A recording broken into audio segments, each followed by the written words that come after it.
शनि कथा कहती है पांव की चप्पल बार बार टूट रही हो, घिस गई हो, बद्दी टूट रही हो, कुछ कर रही हो, और अगर कमर से नीचे जो वस्त्र पहने हो वो अपने आप फट रहे हो, समझ लेना कि शनि पांव से प्रवेश कर रहा, मतलब अपनी प्रखरता शनि दिखा रहा। काशी में जो शिव जी की स्थापना कौन ने करी? काशी में जो शंकर भगवान बैठे उनकी स्थापना करी थी शनि महाराज। किसने करी थी? शनि महाराज ने, क्योंकि भगवान शनि महाराज को उनकी माता के द्वारा श्रापित हो गए और शनि महाराज कांपने लगे। शनि महाराज कांपते कांपते मैं जाऊं तो जाऊं कहां, करूं तो करूं क्या। महाराज शनि महाराज दौड़े और दौड़कर भगवान भोलेनाथ के पास पहुंचे। हे शंकर, त्रिकालदर्शी, कैलाशी, अविनाशी, कृपा करिए बाबा भोलेनाथ, कृपा करो। क्योंकि दुनिया में 33 करोड़ देवी देवता हैं जिनको शनि लग सकता है, केवल एक किसको छोड़कर? शिव को छोड़कर। राम जी को शनि लगा तो 14 वर्ष वनवास चले गए। कृष्ण को शनि लगा तो मथुरा छोड़कर द्वारका चले गए। शनि लगा। हनुमान जी को शनि लगा तो गुफा में बैठकर राम राम जपना पड़ा। शनि सबको लगता है, केवल शनि नहीं लगता तो एक मेरे महादेव को, मेरे भोले बाबा को नहीं लगता। शंकर के पास में शनि आ गए। शनि ने आकर कहा भोलेनाथ कृपा करिए बाबा, मैं बड़ा कष्ट में हूं, मैं करूं क्या? बाबा भोलेनाथ ने कहा जा गंगा जी के तट पर काशी में जाकर एक शिवलिंग की स्थापना कर, उसकी आराधना कर और तेरा शरीर ठीक हो जाएगा, कष्ट नहीं भोगेगा। शनि महाराज ने काशी में जाकर शिव जी की स्थापना करी।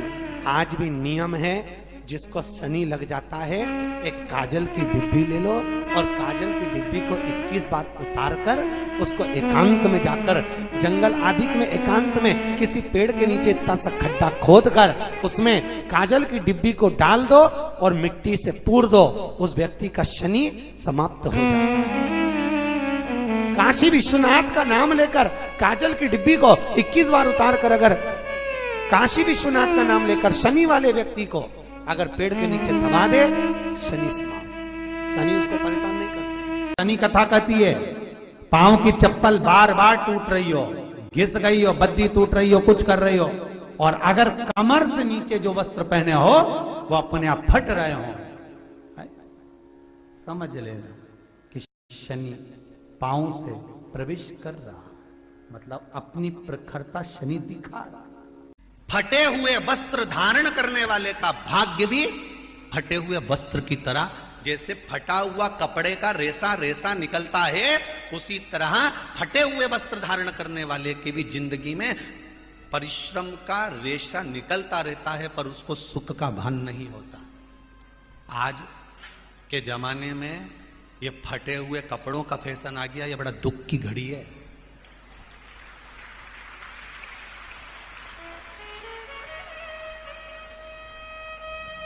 ये बड़ी दुख की घड़ी है महाराज, और लोग उसको फैशन समझ रहे हैं।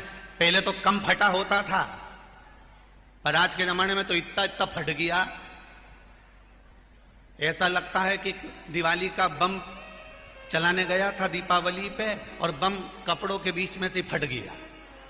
इसलिए वो कपड़े कब पहनेंगे तो उन्हें अब पहन लिया। शास्त्र कह रहा है, लक्ष्मी कह रही है माता पार्वती को कि 2 जगह पर अगर ये 2 क्रम जिस जीव के होते हैं उसके पास में से लक्ष्मी 5 साल में, हम कई बार कहते हैं इन बच्चों को नहीं मालूम, इन नवयुवक लड़कों को नहीं मालूम, इन नवयुवक बेटियों को नहीं मालूम कि फटे हुए कपड़े पहनने का फल क्या है। आज नहीं, विवाह कर कर जब जाएगी तो मायके से जब ससुराल जाएगी, तूने कुंवारी अवस्था में तो खूब फटे हुए कपड़े पहन लिया ने, मम्मी मैं तो जीन्स लूंगी ने ये लूंगी, तू तो खूब फटे हुए पहन, पर वहां जब जाएगी तब मालूम पड़ेगा कि रोना किसको कहते हैं। आज तो पहन लो। शनिवार शमी के वृक्ष के नीचे रहते हैं। सूर्य अस्त का समय हो, प्रदोष का समय, प्रदोष काल शाम के समय पर कटोरी में सरसों का तेल ले लीजिए। शंकर के शिवलिंग पर किसी मंदिर में जाकर सरसों का तेल शिव पर चढ़ाएं। तेल चढ़ते समय शंकर के शिवलिंग पर त्रिपुंड बना दें। ये एक उंगली, चीटी उंगली के पास वाली उंगली शंकर के शिवलिंग पर टच कर रखें और अपनी मनोकामना पूर्ण कहें। बाबा विश्वनाथ पूरा करता है। भगवान शंकर के द्वार पर स्वयं शनि महाराज आज मिलने के लिए, और जितने ग्रह नष्ट देने वाले हैं, कारक ग्रह हों, बेकार वृत्ति वाले हों, वो सब आज शनि सबके दोष मिटा देता है। शंकर भगवान के मंदिर में आज से दिन, मंदिर में नहीं तो घर में अगर शंकर का शिवलिंग है तो एक दिया अवश्य लगाओ। शनि महाराज जीवन का सुख प्रदान करेंगे, आनंद। मान लो कोई व्यक्ति पैसे खाकर चले गया, नहीं दे रहा है, तो शास्त्र कह रहा है भगवान शंकर के मंदिर में शमी का पत्र, शमी का पत्ता, शमी पत्र, शंकर के मंदिर में काली तिल्ली के साथ में शमी पत्र, शनि प्रदोष सुख का है। स्वयं शंकर को प्रिय है प्रदोष का व्रत, इसलिए निवेदन है बन सके व्रत करते हुए भगवान शंकर का अनुमोदन करें, जीवन को सार्थक बनाएं, भगवान शिव का स्मरण करते हो, आनंद करते हो। शंकर सुख की देनी है, शिव आनंद। आज शनिवार का दिन है जिस दिन अपन इस दरिद्रता से मिलने के लिए पीपल के पेड़ के नीचे आए हैं। हिंदू धर्म में ये दिन पीपल के वृक्ष के लिए पूजनीय होगा। जो भी शनिवार के दिन पीपल के वृक्ष की पूजन करेगा, दूध चढ़ाएगा या मिष्ठान का भोग लगाएगा, लक्ष्मी और नारायण उसके घर में प्रवेश कर जाएगा। लक्ष्मी और नारायण उसके घर में प्रवेश करेगा। पुराण की कथा कह रही है कि दुनिया के सारे तीर्थ नहीं जा सकते, पृथ्वी की सारी नदियों में स्नान नहीं कर सकते, पवित्र नदियों में आप स्नान नहीं कर सकते, या किसी भी तीर्थ में जाकर एक रात्रि भी विश्राम नहीं कर सकते, या हमने जिंदगी में कोई दान करा ना करा, कोई पुण्य करा ना करा, कोई सत्कर्म करा ना करा, कोई शास्त्र पढ़ा ना पढ़ा, कोई शास्त्र सुना ना सुना, उसके बाद भी शिव महापुराण की कथा कहती है कि एक दिन में अगर मात्र एक बार भी आप शंकर के शिवालय में प्रवेश कर गए या मंदिर में प्रवेश कर गए तो सारे तीर्थ, सारी नदियां, सारे सरोवर, सारी बावड़ी, सारे तालाब, सारे कुंड के स्नान का पुण्य, दान का पुण्य प्राप्त हो जाता है, केवल शिव तत्व को प्राप्त कर लेने। शिव महापुराण की कथा कह रही है कि घर में जो दिया होता है वो दीपक भी कोई साधारण नहीं होता, उस दीपक की भी महत्वता है, उस दीपक का भी वर्णन है। महाराज एक बात और बहुत अच्छे से सुनिएगा, शायद आपकी जिंदगी को सवार हो, शायद आपके जीवन को सवार हो। मेरी जीजियों, मेरे जीजाओं, मेरी बेटियों, बेटाओं, कभी मौका लगे शंकर भगवान के शिवलिंग के पास में आप बैठे हैं, यहां तक शास्त्र कहता है कि घर में अगर किसी को बहुत तेज बुखार आ गया है, बहुत तेज बुखार, और बच्चा उस बुखार में तप रहा है, बहुत तप रहा है, महाराज तुम जिस दिए में भगवान की आरती उतारते हो, जिस दिए से तुम भगवान की पूजन करते हो, कभी मौका लगा और आप पूजन करने के लिए गए,